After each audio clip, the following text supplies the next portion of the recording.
수요예배 시작하겠습니다. 찬송가 60장 찬송 부르겠습니다.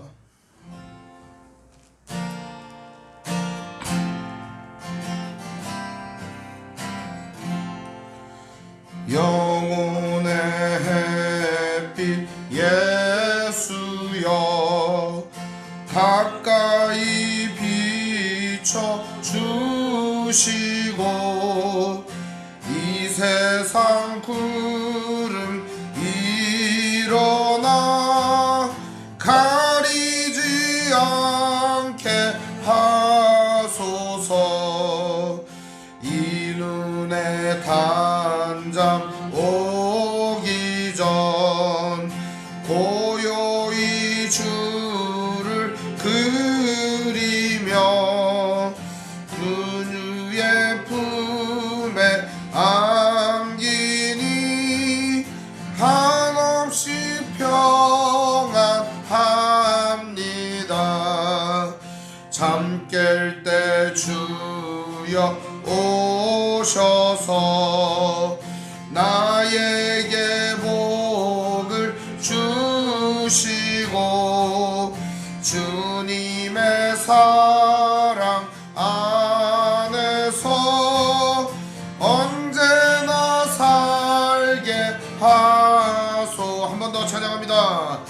영혼의 햇빛 예수님 가까이 비춰 주시고 이 세상 구름 일어나 가리지 않게 하소서. 이 눈의 단잠 오기 전 고요히 주를 그리며 구주의 품에 안기니 한없이 평안합니다. 잠 깰 때 주여 오셔서 나에게 복을 주시고 주님의 사랑 안에서 언제나 살게 하소서.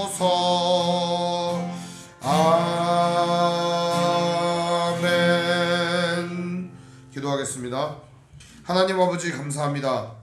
오늘도 3일밤 예배로 예배하게 하심을 감사드립니다. 주님 앞에 나와 예배하며 원근 각처에서 예배하는 성도들의 예배를 받아 주시옵소서. 오늘 우리들의 마음과 영혼을 주님께서 붙잡아 주시옵시고 날마다 주님의 뜻을 품고 주님의 마음을 가지고 이 땅을 살아갈 수 있도록 붙잡아 주옵소서. 우리 주 예수님의 이름으로 기도합니다. 아멘. 오늘 말씀은 마태복음 11장 1절에서 6절의 말씀을 보겠습니다.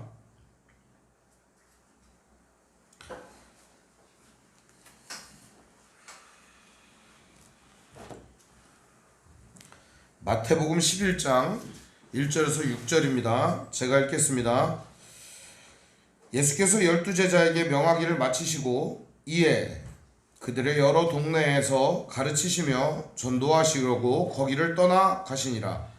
요한이 옥에서 그리스도께서 하신 일을 듣고 제자들을 보내어 예수께 여짜오되 오실 그이가 당신이 오니이까 우리가 다른 일을 기다리오니이까? 예수께서 대답하여 이르시되 너희가 가서 듣고 보는 것을 요한에게 알리되 맹인이 보며 못 걷는 사람이 걸으며 나병 환자가 깨끗함을 받으며 못 듣는 자가 들으며 죽은 자가 살아나며 가난한 자에게 복음이 전파된다 하라. 누구든지 나로 말미암아 실족하지 아니하는 자는 복이 있도다 하시니라. 아멘. 오늘 말씀의 제목은 오실 그이가 당신이요 라는 제목으로 말씀의 은혜를 나누겠습니다. 오실 그이가 당신이요. 마태복음의 말씀은 우리에게 그리스도께서 장차 오실 영원한 만왕의 왕이실 뿐만 아니라 온 세상을 지으신 창조주이시며 지금도 여전히 우리와 함께 하시는 사랑의 주님으로 묘사하고 있습니다. 그리고 오늘 말씀은 우리에게 더 은혜가 되는 말씀인데, 오실 그이가 진짜 예수님이 맞는가? 예수님께서 직접 자기 자신을 내가 바로 메시아다 이렇게 확증해 주시는 말씀입니다. 그래서 오늘 말씀을 보게 되면 사람들은 도대체 이 말씀이 무슨 뜻일까 하지만 자세히 말씀을 들여다보면 예수님께서 진정한 구세주가 되시고 우리의 주님이 되신다는 사실을 확실하게 알 수가 있습니다. 여러분은 그런 의심 안 해보셨습니까? 예수님 진짜 주님이 맞을까? 예수님은 진짜 우리의 구주가 맞을까? 속는 거면 어쩌지? 다른 주님이 있으면 어쩔까? 그런 생각 안 해보셨어요? 제가 좀 엉뚱한 데가 있어가지고 주님이 아니고 다른 주님이 혹시 있을 수 있지 않을까? 그런 생각을 해본 적이 있습니다. 성경을 뒤지고 또 말씀을 열심히 들여다봤어요. 어린 시절부터. 예수님 말고 다른 주님이 혹시 있을까? 그런데 결론은 결국 예수님밖에 없다는 사실을 알게 되었습니다. 말씀을 통해서도 그렇지만 제가 철학책이나 기타 다른 많은 책들을 보면서 더 느끼게 된 것이 인간에게 있어서 유일한 주님은 예수님밖에 아니시다라는 사실을 깨닫게 되었습니다. 오직 예수님만이 주님이시다라는 사실을 성경은 명확하게 증거해주고 있습니다.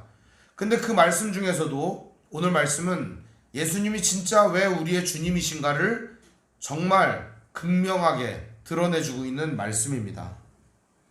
11장은 이렇게 시작합니다. 예수님께서 무슨 일을 하셨는지에 대하여 열거하면서 시작을 합니다.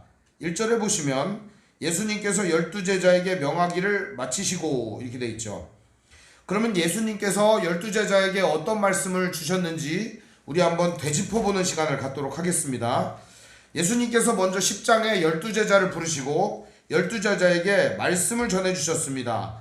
너희들이 말씀을 전하러 나갈 때 미움받을 것이고 그리고 여러가지 어려운 상황을 만날 터인데 그런 어려운 상황을 만나게 되더라도 두려워해서는 안 된다. 왜냐? 하나님이 너희들과 함께 계시고 예수님께서 너희들을 인도하시고 보내주실 것이기 때문이다. 물론 이제 성령에 대한 직접적인 언급은 없지만 성령님이 함께 하신다 이런 얘기도 해주시는 거죠. 아울러서 제자들이 두려워하지 말아야 될 이유는 하나님이 함께 하시고 하나님이 이끄실 것을 믿으라는 얘기를 해주시는 겁니다.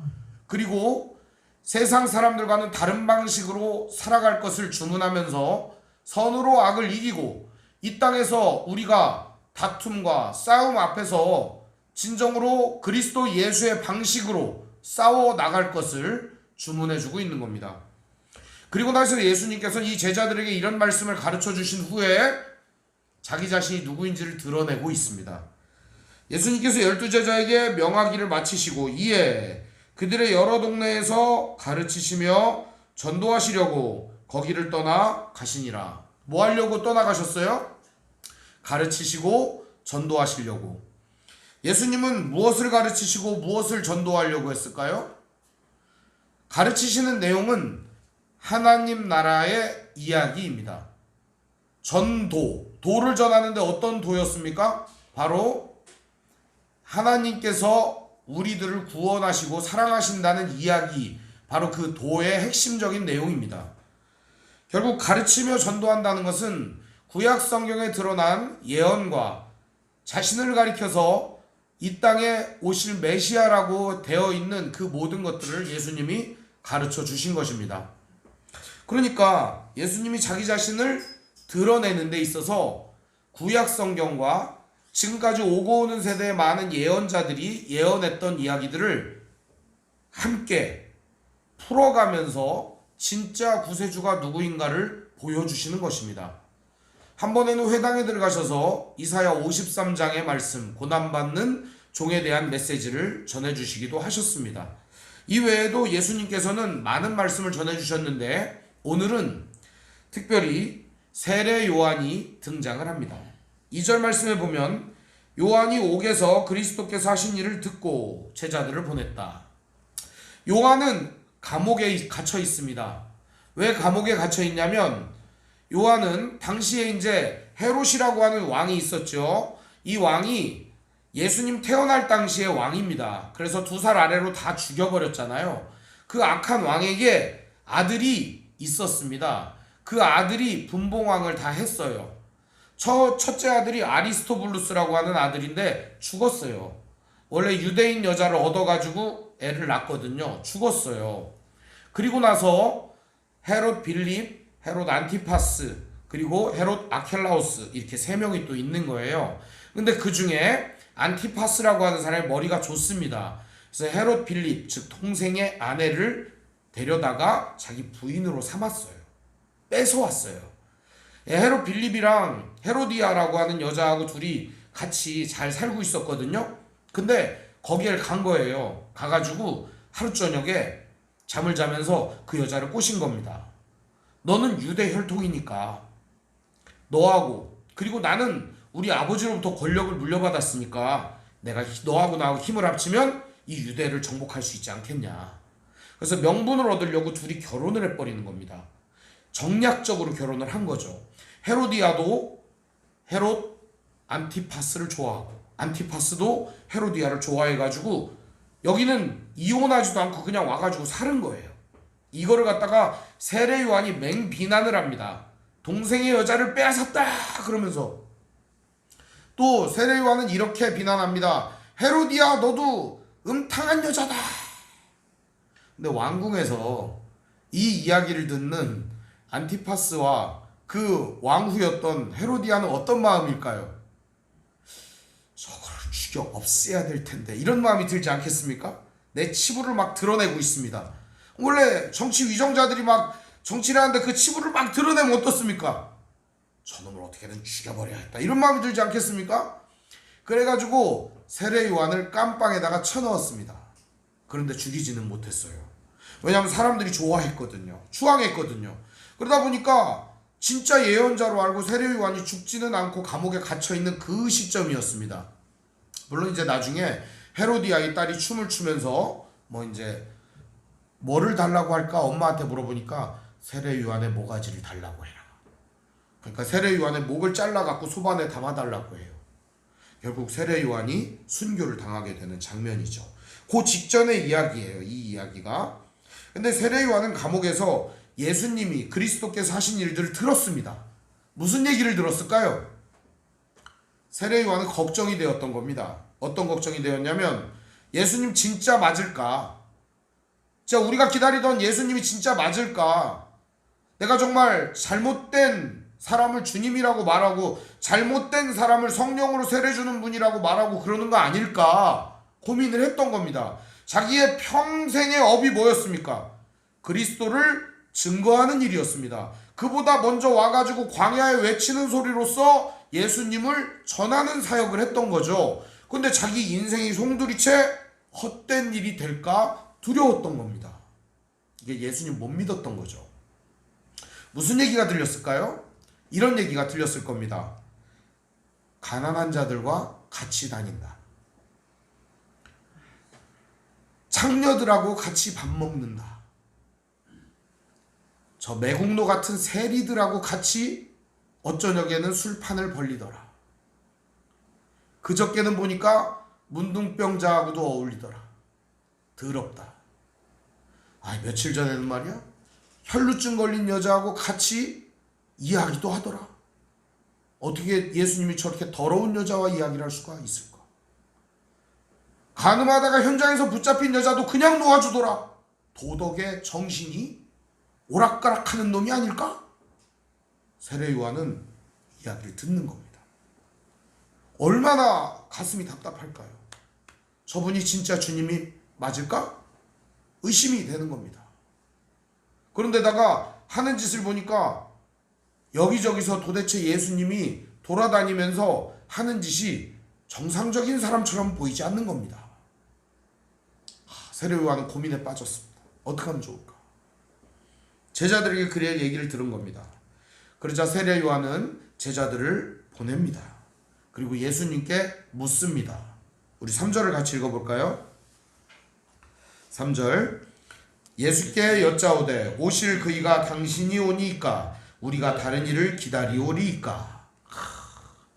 이 질문에 세례 요한의 심정이 다 담겨 있습니다. 여러분, 이 질문을 세례 요한이 하기까지는 얼마나 많은 고민이 있었겠습니까?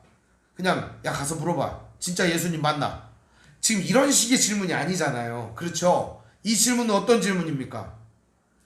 당신 진짜 메시아 맞는 거예요? 그러니까 이거를 입 밖에 내기까지도 너무 어려웠을 거예요. 그죠? 자기가 그렇게 증거하고 자기 뒤에 오는 분은 신들매를 맬지도 못할 정도라고 하면서 증거를 했던 분인데 막상 듣고 나니까 저건 분명히 미친놈이다, 이런 생각이 드는 겁니다. 메시아는커녕 바리새인 뒷공무니도 못 쫓아가는 놈이다, 이런 생각이 드니까 진짜 제자들을 보내서 묻기 시작을 한 겁니다. 실제적으로 세례 요한의 제자들은 금식했다고 해요. 금식을.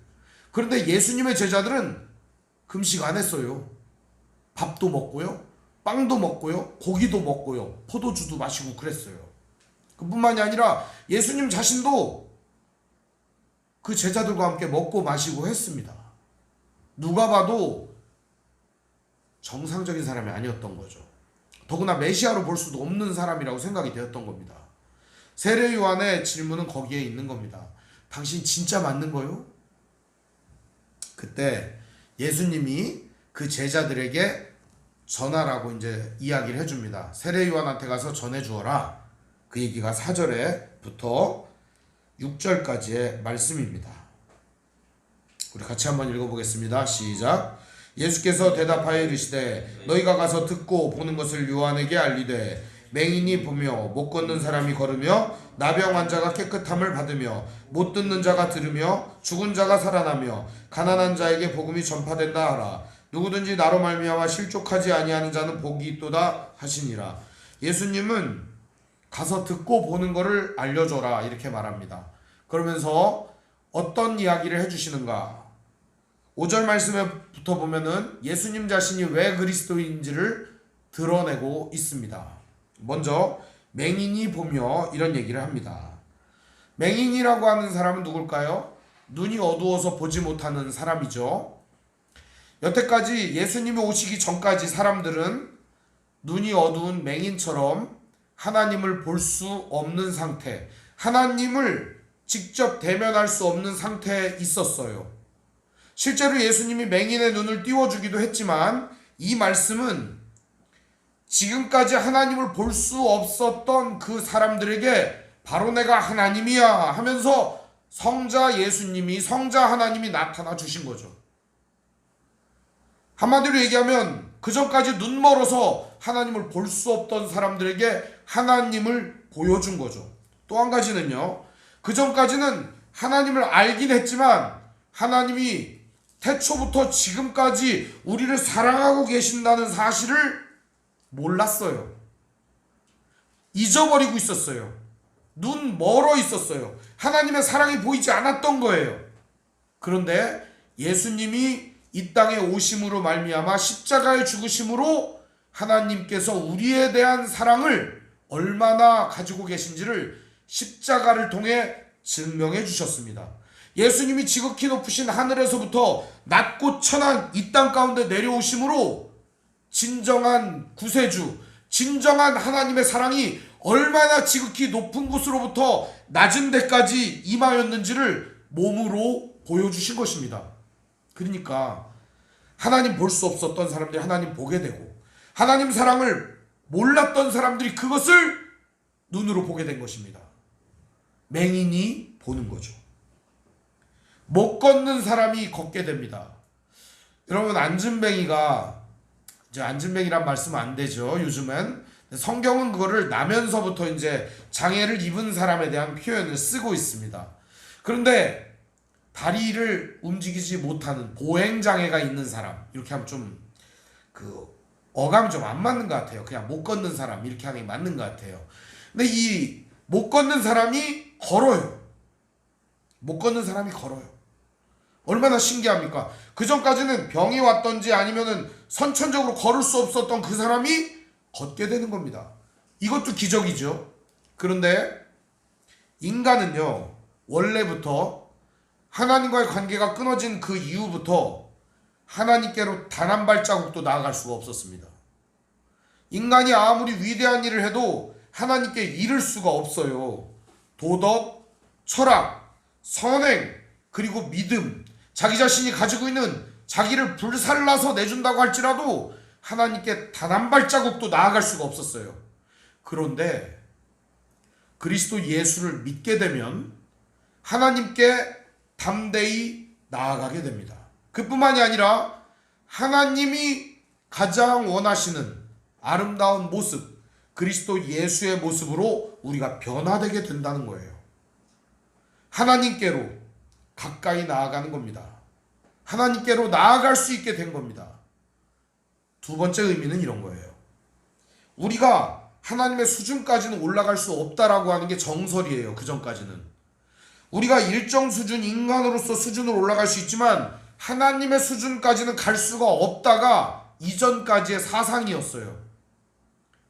이제는 예수님이 오심으로 말미암아 우리에게 성령이 오시는 겁니다.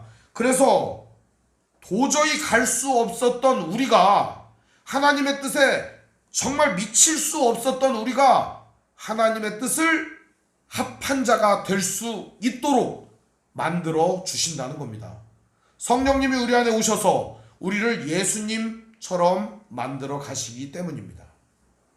지금 우리가 육신을 가지고 있지만 이 육신을 벗는 날에는 그리스도처럼 변화될 거라고 저는 믿습니다.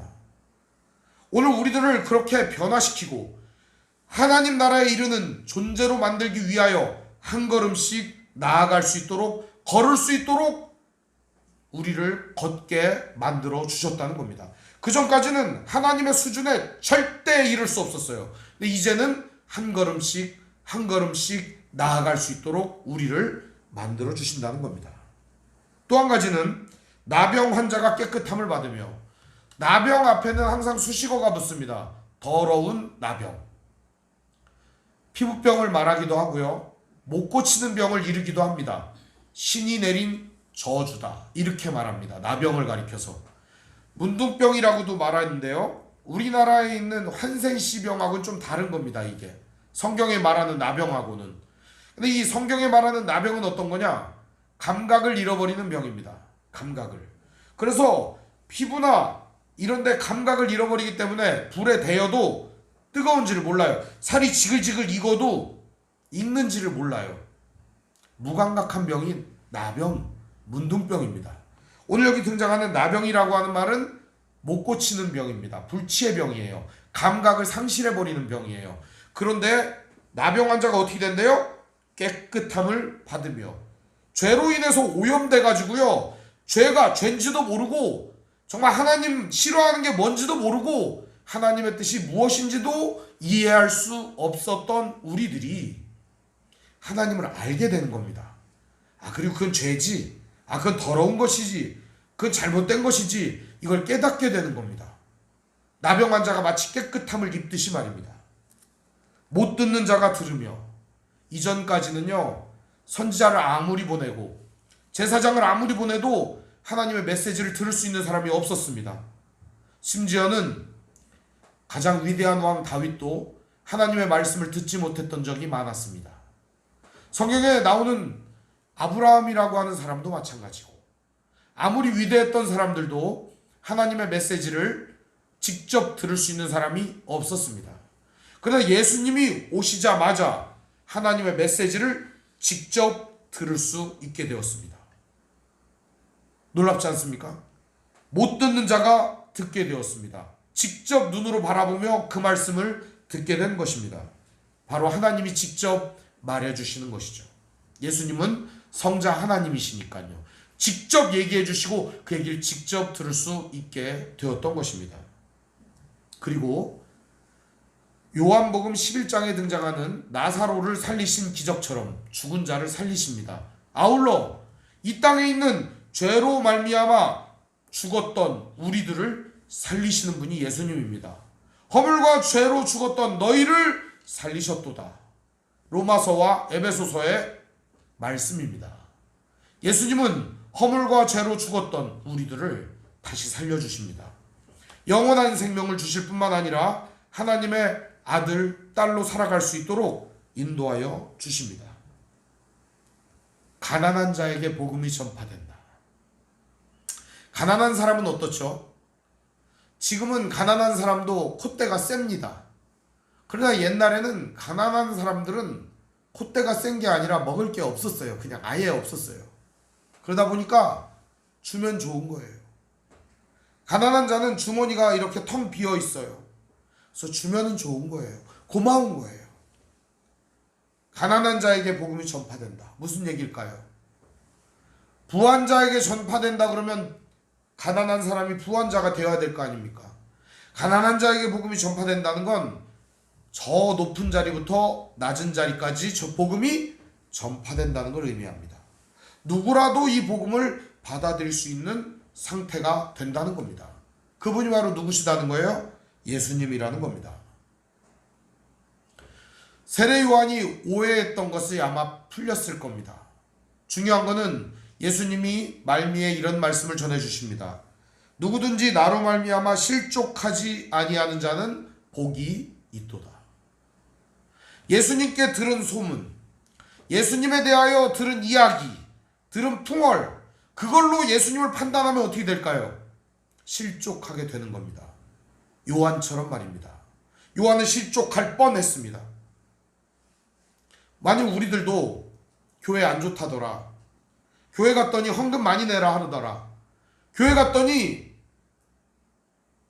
시키는 대로 그것만 하라고 하더라, 일만 죽사게 시키더라, 교회 갔더니 교회에서 뭔가 온갖 나쁜 짓은 다 하더라, 이런 소문을 들으면 어떨까요, 여러분? 기분이 나빠요. 그리스도인들은 그게 아니라는 걸 아니까요. 그럼에도 불구하고 소문만 믿으면 어떻게 될까요? 절대 예수님을 만날 수가 없습니다. 예수님을 만나게 되면 어떤 마음이 생기죠? 이런 오해가 눈 녹듯이 사라지게 되는 것입니다. 오늘 이 얘기가 왜 중요한 얘기냐? 예수님이 자기 자신이 진정한 그리스도요 메시아이심을 드러낸 말씀이기 때문에 그렇습니다. 실제로 이것을 행하는 자는 없었어요. 맹인의 눈을 띄워주는 사람도 없고, 이 못 걷는 사람이 걷게 하는 사람도 없고, 나병을 낫게 하는 사람도 없고, 죽은 자를 살리는 자도 없었습니다. 뿐만 아니라 가난한 자들에게 복음을 전해주는 사람이 누가 있을까요? 압제하고 무시하고 깔보고 우습게 여기기나 했지, 가난한 자를 선대하며 그들에게 복음을 전해주는 자가 누가 있었을까요? 예수님밖에 없는 거예요.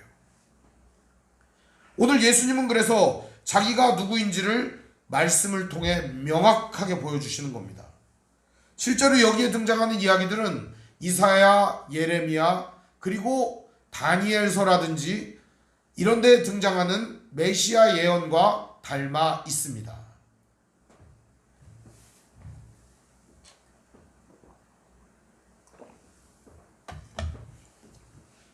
세례 요한같이 확고하고 광야에서 태어나 광야에서 메뚜기와 석청을 먹으며 예수님을 전했던 사람도 흔들렸다는 겁니다, 여러분. 저는 이런 시가 참 좋습니다. 흔들리지 않고 피는 꽃이 어디 있으랴. 정말 좋지 않습니까? 흔들리지 않고 피는 꽃이 어디 있으랴. 오늘 우리들은 전부 다 흔들리면서 꽃을 피웁니다. 그러나 꺾이거나 쓰러지지는 않습니다. 우리는 믿음도 한 방에 완전해지지 않아요. 흔들거리면서 이거 길까 아닐까, 이게 정말 맞을까 안 맞을까 하면서 흔들리면서 자라게 됩니다. 오늘 우리들 앞에는 명확한 진리가 있음에도 불구하고 우리의 마음은 줏대 없이 흔들릴 때가 너무 많습니다. 그때 세례 요한과 같은 이러한 흔들리는 마음이 있을 때 집중해야 될 게 무엇일까요? 바로 그것은 예수님의 말씀입니다, 여러분. 예수님의 말씀 앞에 섰을 때 우리는 누구보다 명확해지고 선명해짐을 느낄 수 있을 것입니다. 뿌연 유리창에 낀 안개처럼 우리의 마음과 우리의 영혼이 오락가락할 때가 있습니다. 보이지 않을 때가 있습니다. 나가서 바라보면 너무나도 명확하게 보일 겁니다. 오늘 흐려진 우리의 마음을 닦아야 합니다. 흔들리는 우리의 마음을 붙들 수 있는 유일한 길은 무엇일까요? 바로 하나님의 말씀을 굳건히 믿고 나아가는 일일 것입니다. 오늘 우리가 믿지 못하고 흔들리고 있고 무언가 두려움이 있고 여전히 우리 마음에 확신이 없다면 그것은 하나님의 말씀을 가까이 하지 않기 때문이라고 여겨집니다. 사랑하는 성도 여러분, 우리에게 믿음이 없고 의심이 쌓일 때, 우리의 마음에 까닭없는 두려움과 막연함이 앞설 때, 그때 말씀을 가까이 하시기를 바랍니다. 하나님의 말씀은 우리에게 그 무엇보다 큰 확신과 은혜를 허락하여 주실 것입니다. 오실 그이가 당신이냐고 묻는 세례 요한에게 예수님이 전해준 이 말씀은 오늘 우리에게도 동일하게 적용될 거라고 믿습니다. 예수님 진짜 구원자 맞습니까? 그때 예수님이 해주신 이 말씀을 기억하십시오. 내가 눈 멀었을 때 나의 눈을 띄워주실 겁니다. 내가 주님께로 한 발자국도 걸어가지 못할 때 나의 걸음을 붙잡아 주실 것입니다. 나에게 더러운 죄가 오염되었을 때 깨끗하게 나를 씻어 주실 것입니다. 죽은 것 같아 정말 내 인생은 정말 절망적이다라고 느껴질 때 주님은 나를 일으켜 주시고 살려 주실 것입니다. 정말 나는 가난하고 아무것도 없다고 느껴질 그때쯤에 주님은 나에게 세상의 그 무엇보다도 아름답고 풍성한 은혜로 덧입혀 주실 것입니다. 이것을 믿으며 오늘도 담대하게 나아가시기를 주님의 이름으로 축원드립니다. 기도하겠습니다. 사랑과 은혜가 풍성하신 아버지 하나님, 은혜와 사랑을 감사를 드립니다. 우리 안에 있는 연약함이 때로는 주님을 보지 못하게 만들 때가 있고 막연함과 두려움이 주님의 은혜를 가리울 때가 너무나도 많습니다.